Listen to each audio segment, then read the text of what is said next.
Okay, so I'm trying to start a YouTube channel to talk about the free games on the Epic Store. The basis is I want to play a game for 10 hours and record my impressions of it.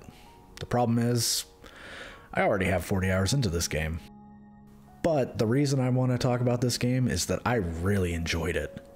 It's been a long time since I sat down and finished a solo campaign in a game, and this was the game to break that. Remnant, From the Ashes, is an up to 3-player third-person shooter that I have heard regularly referred to as Dark Souls with guns. The truth is, I haven't played any of the Dark Souls for comparison, but based on the hype of the difficulty of Dark Souls games, I don't feel this lives up to it, or at least on the normal difficulty, and when dealing with the average enemy. Having said that though, the bosses in this game kept me busy for a while. Sure, I one-shot a few of them, but there were other bosses that took me hours, and in some cases days to beat. I can only guess this is where the Dark Souls comparison comes from. The biggest difficulty is that normal enemies will spawn throughout many of the boss fights, forcing you to split attention between them and the boss, which can be disastrous if you spend too much time on one or the other.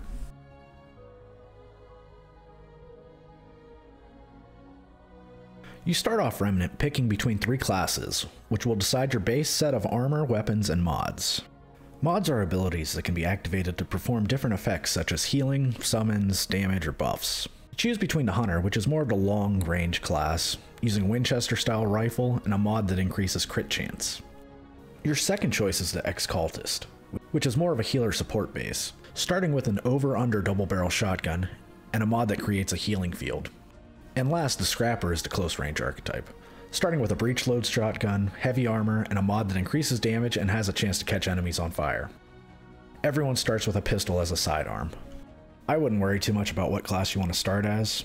You will be able to buy all of the other classes' items at the first merchant in the hub, so your decision of what to pick is kind of moot. As you progress, you will get more gear for finishing bosses.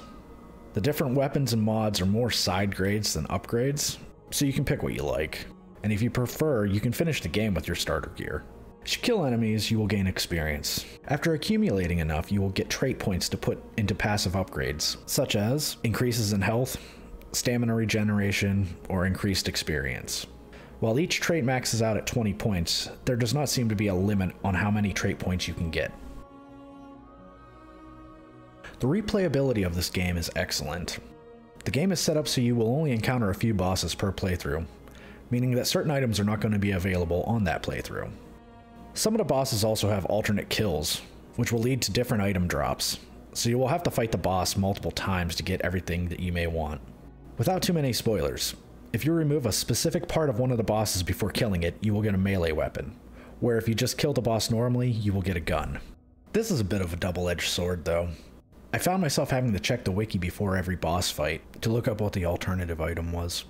I forgot to look up a few bosses, and disappointingly lost out on an item I would have preferred. There are 2 different game modes. Campaign, which is your normal story mode, and Adventure mode, which is a shortened run through one of the 4 worlds. Adventure mode shortened levels gives you a chance to concentrate on spawning specific bosses, so you can get the items that you are looking for. You will have to concentrate on upgrading only the main armor and weapons that you are going to use, at least early on. Resources aren't hard to come by, but they aren't abundant either. But if you spread out your upgrades too much, you will find yourself needing to farm resources. My only real dislike of this game is the story. Now, I never played the DLCs, which may elaborate a little more, but the story seemed dry. While I think I get the gist of it, I found the dialogue very chatty, but not very engaging.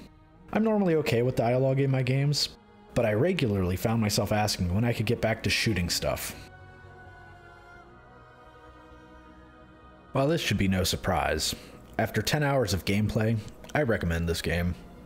While the story may be mediocre, and resources can get a bit grindy if you let them, the gameplay is quite engaging. It's tough but satisfying. You will have plenty of gear choices as you progress, or you can just use your starter gear if you prefer. The diversity in bosses keeps the game from getting stale, while giving you a reason to play again if you miss out on one you really wanted. Thanks for watching.